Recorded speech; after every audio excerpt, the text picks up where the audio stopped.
नमस्कार, मैं उज्जवल सिंह उमंग सुदामा पांडे धूमिल की एक कविता मोचीराम के साथ आप लोगों के साथ प्रस्तुत हूँ।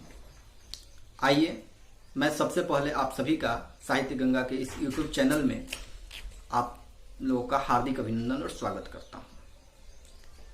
आज की इस वीडियो को शुरू करें इससे पहले मैं आपसे अनुरोध करता हूं कि अगर आपने अभी तक हमारे चैनल साहित्य गंगा को सब्सक्राइब नहीं किया है तो कृपया सब्सक्राइब कर लें और बेल आइकन दबाएं, जिससे कि हमारा आने वाला वीडियो सबसे पहले आप तक पहुंचे। आइए हम कविता को शुरू करें। पहले कविता के बारे में छोटी छोटी एक दो बातें जान लेते हैं, उसके बाद हम काव्य पाठ करेंगे। तत्पश्चात मैं इसकी व्याख्या और भावार्थ को आपके साथ साझा करने का प्रयास करूंगा। तो यह कविता साठोत्तरी कविताओं में से है।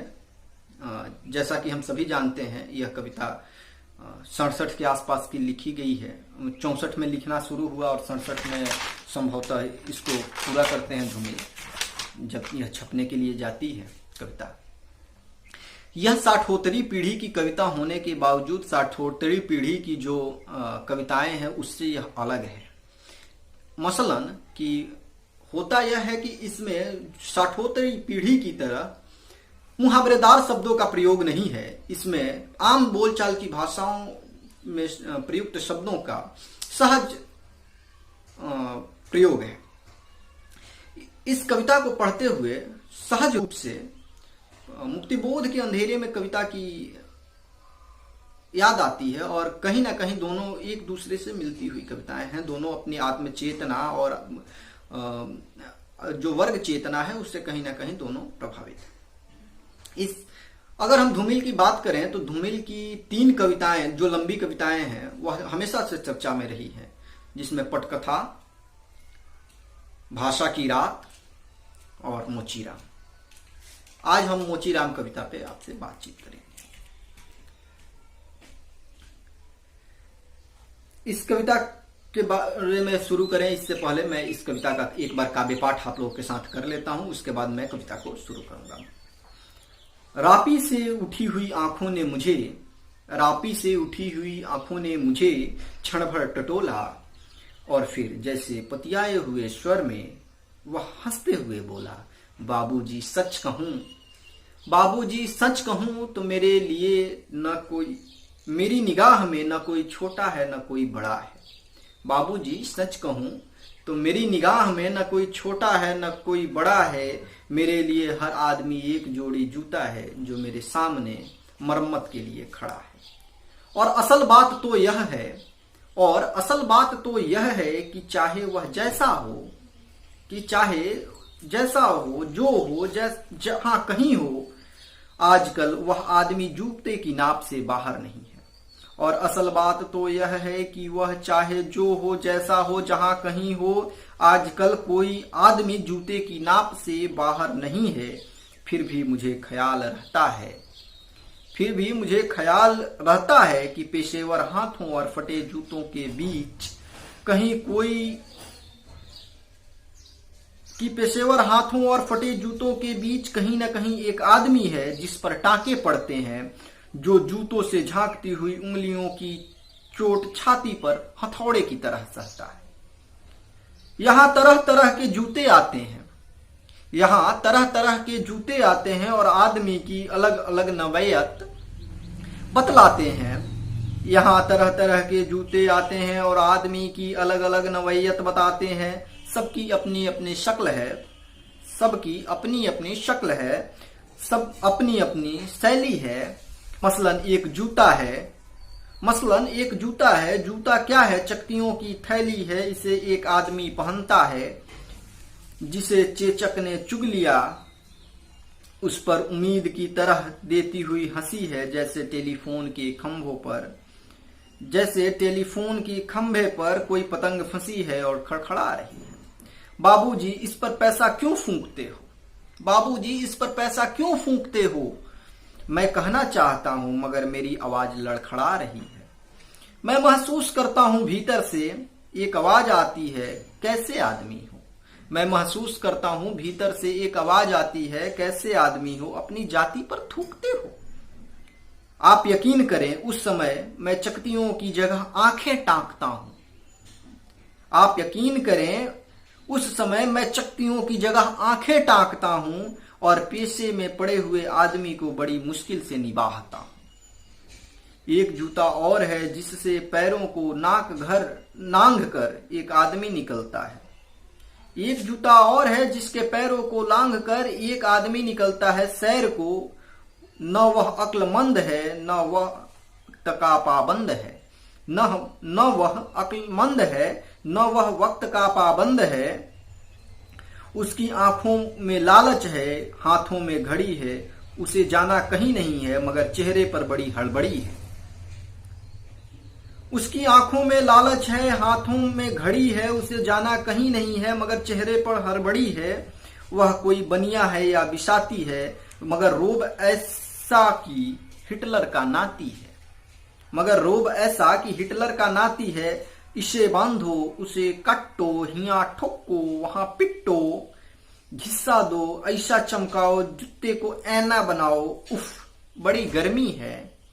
रुमाल से हवा करता है, मौसम के नाम पर विशुरता है। सड़क पर आतियों जातियों को बानर की तरह घूरता है। गरज यह है कि घंटे भर खटवाता है मगर नामा देते वक्त साफ नट जाता है।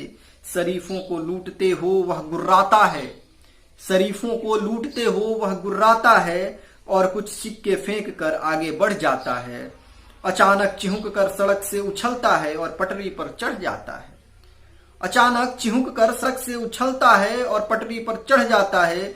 चोट जब पेशे पर पड़ती है तो कहीं न कहीं एक चोर किल दबी रह जाती है जो मौका पाकर उभरती है और उंगली में गड़ती है। चोट जब पेशे पे पड़ती है तो कहीं न कहीं एक चोर कील दबी रह जाती है जो मौका पाकर उभरती है और उंगली में गड़ती है। मगर इसका मतलब यह नहीं कि मुझे कोई गलतफहमी है, मगर इसका मतलब यह नहीं कि मुझे कोई गलतफहमी है। मुझे हर वक्त यह ख्याल रहता है कि मुझे हर वक्त ख्याल रहता है कि जूते और पेशे के बीच कहीं न कहीं एक अदद आदमी है जिस पर टाके पड़ते हैं, जो जूतों से झांकती हुई उंगली की चोट छाती पर हथौड़े की तरह सहा है। और बाबूजी, असल बात तो यह है कि जिंदा रहने के पीछे अगर सही तर्क नहीं है तो रामनामी बेचकर या रंडियों की दलाली करके रोजी कमाने में कोई फर्क नहीं है। और यही वह जगह है जहां हर आदमी अपने पेशे से छूटकर भीड़ का टमकता हुआ हिस्सा बन जाता है। सभी लोगों की तरह भाषा उसे काटती है। मौसम सताता है और आप इस बसंत को होली, यह दिन को तात की तरह तानता है। पेड़ों पर लाल लाल पत्तों के हजार सुखतल्ले धूप में सींचने के लिए लटकाता है। सच कहता हूं उस समय रापी की मूठ को हाथ में संभालना मुश्किल हो जाता है। सच कहता हूं उस समय रापी की मूठ को हाथ में संभालना मुश्किल हो जाता है। आंखें कहीं जाती है, हाथ कहीं जाता है। मन किसी झुंझलाए हुए बच्चे सा काम पर आने से बार बार इनकार करता है। लगता है चमड़े की शराफत के पीछे कोई जंगल है जो आदमी पर पेड़ से वार करता है। और यह चौंकने की नहीं सोचने की बात है। मगर जो जिंदगी को किताब से नापता है, जो असलियत और अनुभव के बीच खून के किसी कमजात मौकों पर कायर है, वह बड़ी आसानी से कह सकता है कि यार तू मोची नहीं शायर है। असल में वह एक दिलचस्प गलतफहमी का शिकार है, जो वह सोचता कि पेशा एक जाति है और भाषा पर आदमी का नहीं किसी जाति का अधिकार है। जबकि असलियत है यह कि आग सबको जलाती है, सच्चाई सबसे होकर गुजरती है। कुछ है जिन्हें शब्द मिल चुके हैं, कुछ हैं जो अधरों के आगे अंधे हैं। वे हर अन्याय को चुपचाप सहते हैं और पेट की आग से डरते हैं। जबकि मैं जानता हूं कि इनकार से भरी हुई एक चीख और एक समझदार चुप, दोनों का मतलब एक है। भविष्य गढ़ने में चुप और चीख अपनी अपनी जगह एक ही किस्म से अपना अपना फर्ज अदा करते हैं। यह कविता थी। अब कविता के बारे में बात जब हम करते हैं तो अशोक वाजपेयी ने धूमिल की इस कविता को धूमिल के संपूर्ण काव्य यात्रा में सर्वश्रेष्ठ कविता इसको माना है,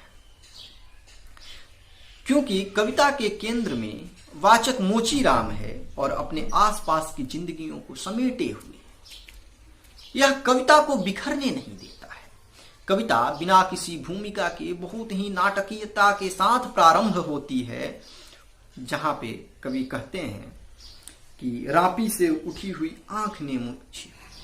रापी से जो वह मोची काम करने में अपने व्यस्त था, रापी पे उसका नजर था, वह वहां से नजर हटता है और मेरे सामने मेरे चेहरे पे उसकी नजर पड़ती है और वह मुझसे कहता है, क्षण भर टटोला फिर जैसे पतियाए हुए, जैसे उसे लगा कि मैं उसका अपना आदमी हूं, मुझसे वह अपने सुख दुख को बांट सकता है, अपना जो उसका हृदय की वेदना है, हृदय वेदना है, उसकी जो चेतना है वह मुझसे साझा कर सकता है।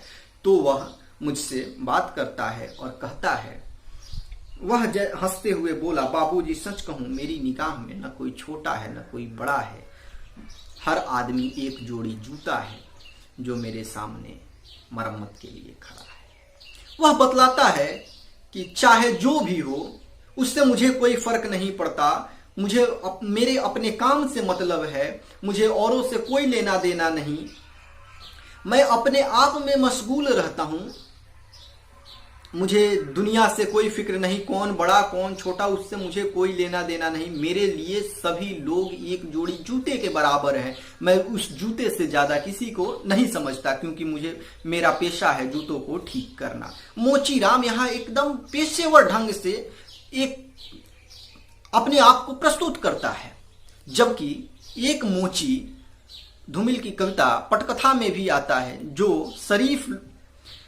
जो भोले भाले देहाती हैं, शरीफ हैं, उनसे पैसे ऐंठता है। वहां वह पेशेवर ढंग से तो है, लेकिन वह आत्मीयता का भाव उसके अंदर नहीं है। वह किसी तरह अपने पेट के लिए पैसा ऐंठ भी लेना चाहे पड़े तो ऐंठ लेना चाहता है, लेकिन वह अपने पेशे से समझौता नहीं करता है। लेकिन यहाँ उसकी वेदना, उसकी जो मूल चेतना है, उसका जो हृदय के भाव है, वह स्पष्ट रूप से सामने आता है।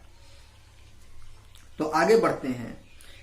और असल बात तो यह है कि वह चाहे जो हो, जैसा हो, जहां कहीं हो, आजकल कोई आदमी जूते के नाप से बाहर नहीं। जूते की नाप से एक मोची सभी को उसके जूते की नाप से पहचानता है।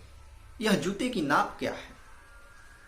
यानी यह जूता उसके समृद्धि, सुख और उसके वैभव का प्रतीक है। जहां वह मोची कहता है कि मेरे लिए जूते से ज्यादा किसी की कोई औकात नहीं है, यहां औकात शब्द का ही है कि कोई आदमी जूते से बाहर नहीं है, यानी कि उससे बाहर कोई रह नहीं सकता। सबको अपने अपने औकात में ही रहना है, और सबकी औकात क्या है मुझे भली भांति पता है। बाहर नहीं है, फिर भी मुझे ख्याल रहता है कि पेशेवर हाथों और फटे जूतों के बीच कहीं ना कहीं एक आदमी है। फिर भी मेरे मन में यह सब कुछ पता है कि कौन क्या है, कितना है, लेकिन इसके बावजूद मेरे मन में यह भाव हमेशा रहता है कि मेरा पेशा क्या है, मेरा काम क्या है, और फटे जूते और मेरे हाथों के बीच कहीं ना कहीं एक आदमी है जो उस जूते को पहनता है, जिस पर टाके पड़ रहे हैं। यह टाके किसी और पे नहीं, जूतों पर नहीं, ऐसा प्रतीत हो रहा है कि जैसे उस आदमी पे पड़ रहा हो। यह टाका जो शब्द है, ऐसा प्रतीत होता है कि जो समाज में फैली विडंबनाएं हैं, वर्ग चेतनाएं हैं, जो दलित चेतना है, वह इस तरह से फैली हुई है कि सबको पता है कि असलियत क्या है। गालिब भी कहते हैं कि दिल को बहलाने को गाली भी ख्याल अच्छा है। मुझे भी मालूम है जन्नत की हकीकत, लेकिन मुझे भी मालूम है जन्नत की हकीकत, लेकिन दिल को खुश करने को गाली भी ख्याल अच्छा है। वही बात यहां पे है। मुझे मालूम है कि किसकी औकात कितनी है, लेकिन मैं उस पे नहीं जाता। मेरे लिए मेरे पेशेवर हाथों और उस जूतों के बीच एक आदमी है, इससे ज्यादा वह कुछ नहीं है। वह ना कोई बड़ा है ना कोई छोटा है, मेरे लिए सब एक बराबर है। कि जिस पर टाके पड़ते हैं, जो जूतों से झांकती हुई उंगली की चोट छाती पर हथौड़े की तरह सहता है। यहां तरह तरह के जूते आते हैं। मेरे पास एक तरह के जूते नहीं, कई तरह के, सैकड़ों तरह के, हजारों तरह के जूते हमारे पास आते हैं। और यहाँ तरह तरह के जूते आते हैं और तरह तरह के लोग आते हैं, तरह तरह की बातें बतियाते हैं और अलग अलग नवैयत बतलाते हैं। अलग अलग तरीके हम ही को समझा रहे हैं कि इस जूते की मरम्मत कैसे करनी है, कैसे इसको ठीक करना है। जो मेरे पेशेवर हाथ हैं उनको यह समझाता है। सबकी अपनी अपनी शक्ल है, सबकी अपनी अपनी शैली है। मसलन एक जूता है, मेरे लिए किसकी शक्ल कैसी है, किसकी सूरत कैसी है, किसकी शैली कैसी है, उससे कोई मतलब नहीं है। मेरे लिए अगर कुछ मतलब रखता है तो मेरा और केवल मेरा मतलब एक जोड़ी जूतों से है। मसलन एक जूता है। जूता क्या है? चकतियों की थैली है। इस पे इतने जगह टाके पड़ चुके हैं कि वह चकतियां ही चकतियां नजर आती है। अब उसमें जूता का चमड़ा नजर नहीं आता। इसे एक आदमी पहनता है जिसे चेचक ने चुग लिया है। जिस तरह उसके पैरों के जूतों में टाके हैं, उसी तरह उसके शरीर पर भी दाग है। वह दाग चेचक का है। यह सरकार जो हमने चुनकर भेजा था, उसके निकम्मेपन का प्रतीक है कि उसने चेचक से अपने लोगों को सुरक्षित नहीं कर सका। उस पर उम्मीद की तरह देती हुई हंसी है, जैसे टेलीफोन की खंभे पे कोई पतंग फंसी है और खड़खड़ा रही। वह बतलाते हैं कि वह आदमी इतने दुख में होने के बाद भी जब हंसता है तो ऐसा प्रतीत होता है कि दुनिया में कोई दुख दर्द नहीं है। ऐसा प्रतीत होता है जैसे टेलीफोन के खंभे पे कोई पतंग फंसी हो और वह वहां से निकलने के लिए खड़खड़ा रही हो। आगे कहता है, बाबूजी इस पर पैसा क्यों? मैं पूछना चाहता हूं सामने वाले से कि बाबूजी इस पर पैसा क्यों फूंकते हो? व्यर्थ है, इसका कोई फायदा नहीं है। यह जूता पूर्ण रूप से फट चुका है। अब इसका कोई ज्यादा उपयोग नहीं किया जा सकता है। इस पे अब पैसा खर्च करना एक पैसे को बर्बाद करने सरीखा है। लेकिन मैं कहना चाहता हूं, मगर मेरी आवाज लड़खड़ा रही है। क्यों लड़खड़ा रही है? मैं महसूस करता हूं भीतर से एक आवाज आती है, कैसे आदमी हो? मेरे अंदर से एक आवाज आती है कि कैसे आदमी हो तुम? तुम्हारा काम है इस जूते को ठीक करना। तुम्हारा काम लोगों को सलाह देना नहीं है कि इस पे पैसा खर्च किया जाए कि नहीं किया जाए। तुम्हारा काम है इसे ठीक करना। और सामने वाले की आर्थिक स्थिति भी तो देखो कि वह जूते को बदलने की स्थिति में है कि नहीं है। वह जूता दूसरा नया जूता खरीद सकता है कि नहीं खरीद सकता, उसके यह वश में है कि नहीं है।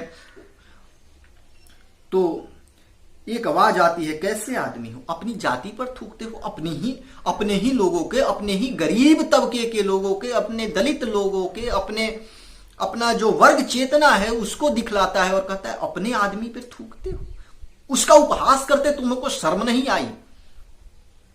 आप यकीन करें, उस समय मैं चकतियों की जगह आंखें ताकता हूं ताकि वह उसका जूता फिर नहीं फटे और जिंदगी को वह देख सके, जिंदगी को देख सके, इस दुनिया को देख सके, इस देश को देख सके, इस समाज को देख सके और इन परिस्थितियों को देख सके। ऐसा करता है।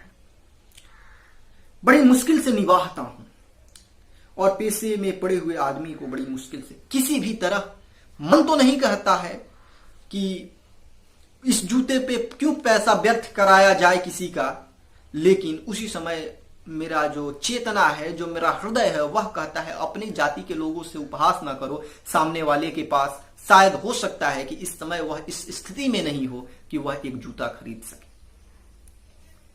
एक जूता है जिससे पैर को लांघ कर एक आदमी निकलता है। एक आदमी है जो जूते को पहने हुए घर से बाहर निकलता है सैर को, वह अक्लमंद है। वह जो निकल रहा है व्यक्ति, वह उसके पैर में जूते तो जरूर हैं, लेकिन वह अक्लमंद नहीं है, बुद्धिमान नहीं है, उस चेतना विहीन है, न वह वक्त का पाबंद है। किस वक्त हमको सैर के लिए निकलना चाहिए इसका भी उसको कतई ध्यान नहीं है। न वह वक्त का पाबंद है। उसकी आंखों में लालच है, हाथों में घड़ी है। उसके आंखों में लालच है, उसको लूट लेने की पड़ी है। किस तरह से जो पैसे हैं, धन सुख संपदा है, उसको लूट लिया जाए, उसको खसोट लिया जाए, इसकी उसको पड़ी है। उसको इस चीज की चिंता नहीं है कि कैसे किया जाए। हाथों में घड़ी है, उसे जाना कहीं नहीं है, परंतु हड़बड़ी है। वह दिखावटीपन कर रहा है, उसे ऐसी कोई जरूरत नहीं पड़ी है जिसके कारण उसे कहीं जाना पड़े, लेकिन वह अपने आप को बड़ा दिखाने की कोशिश में, अपने आप को सबसे ज्यादा व्यस्त दिखाने की कोशिश में, अपने आप को सबसे ज्यादा कामकाजी दिखाने की कोशिश में बहुत ही ज्यादा हड़बड़ी में है। वह कोई बनिया है या बिसाती है, मगर रोब ऐसा गांठता, मगर रोब ऐसा कि हिटलर का नाती है। इनकी कविताओं में एक अजब विद्रोह दिखाई पड़ता है। धूमिल की कविताएं इसीलिए विद्रोह के लिए ही सबसे ज्यादा चर्चा में रही हैं। सवाल पूछने की जो शक्ति धूमिल के कविताओं में हमको दिखती है, वह अन्य कहीं नहीं दिखती है। अपितु सवाल औरों ने भी पूछे हैं, लेकिन जिस आक्रामकता के साथ धूमिल ने अपनी कविताओं के जरिए सत्ता से सीधा संवाद किया है, सत्ता से सीधा सवाल किया है, उस तरह से अन्य कवियों ने नहीं किया है। मगर रौब ऐसा कि हिटलर का नाती है, इसे बांधो, उसे काटो, यहाँ ठोको, वहां पीटो, घिसा दो, ऐसा चमकाओ, जूतों को ऐना बनाओ। यह उसका बनावटीपन है। वह अपने आप को संभ्रांत वर्ग से दिखाने के लिए, शिक्षित दिखाने के लिए, पढ़ा लिखा दिखाने के लिए, सुशिक्षित दिखाने के लिए ऐसा बनावटीपन कर रहा है। वह नहीं चाहता कि उसकी असलियत बाहर आए, लेकिन मेरे लिए वह भी एक जूता है। मैं तो उसकी असलियत से वाकिफ हूं। क्योंकि मेरा हाथ जो है वह एक पेशेवर मोची का हाथ है। मेरी जो चेतना है वह एक सच्चे देशवासी की चेतना है। उफ, बड़ी गर्मी है। रुमाल से हवा करता है, मौसम के नाम पर बिसुरता है, सड़क पर आती जातियों को बानर की तरह घूरता है। बानर शब्द का प्रयोग करते हैं। बानर शब्द का प्रयोग इसलिए यहां पे वह करते हैं क्योंकि वह बतलाना चाहते हैं कि कितना ज्यादा यह दिखावटीपन कर रहा है और कितना ज्यादा यह गिरा हुआ इंसान है। उसको कोई बानर की तरह घूरता है। गरज यह है कि घंटे भर खटवाता है। मेरा मजबूरी यह है कि मुझे वह जूता ठीक करना है। मेरा यह दायित्व है कि मुझे वह किसी भी तरह से ठीक करना है। वह तरह तरह की नुस्खे बताकर कि ऐसा करो, वैसा करो, इधर काटो, उधर पीटो, इधर घिसो, इसको इधर पॉलिश करो, उधर चमकाओ, ऐसा कह कह के वह घंटे भर काम करवाता है। मगर नामा देखते वक्त साफ नट जाता है, साफ मना कर देता है। थोड़ा सा पैसा देकर वह चाहता है कि पूरा काम निकाल लिया जाए। वह नहीं चाहता, वह मेहनताना देना नहीं जानता, यानी कि वह शोषक वर्ग से आता है। हमको शोषित करने के लिए, हमको लूटने के लिए सामने आता है। शरीफों को लूटते हुए वह गुर्राता है, वह हम पे चिल्लाता है, वह हमको गुर्राता है, हमको घूरता है और कहता है शरीफों को लूटते हुए तुम्हें शर्म नहीं आती। इस तरह के ताने देता हुआ वह कुछ सिक्के मेरे तरफ उछाल कर चला जाता है। लेकिन जब चोट पेशे पर पड़ती है तो कोई कील, तो कहीं ना कहीं एक चोर कील दबी रह जाती है जो मौका पाकर उभरती है, उंगली में गड़ती है। वह बतलाते हैं धूमिल कि जब किसी का मेहनत तुम मारोगे तो कहीं ना कहीं एक ऐसा दंश तुम्हें झेलने को मिलेगा जो तुमको तुम्हारे सारे किए पर पानी फेर देगा। कहीं ना कहीं से एक कील जैसा रहेगा जो तुम्हारे हृदय को बिंध देगा, जो तुम्हारे हृदय को चोट पहुंचाएगा। दबी रह जाती है, जो मौका पाकर उभरती है और उंगली में गड़ती है। तो पहले वीडियो में मैं इतना ही पर समाप्त करता हूं। अगला वीडियो बहुत जल्द ही मैं इस पे दूसरा खंड, जो इस कविता का दूसरा खंड है, उस पे मैं बातचीत करूंगा। आप सभी ने मुझे ध्यानपूर्वक सुना, इसके लिए बहुत बहुत धन्यवाद।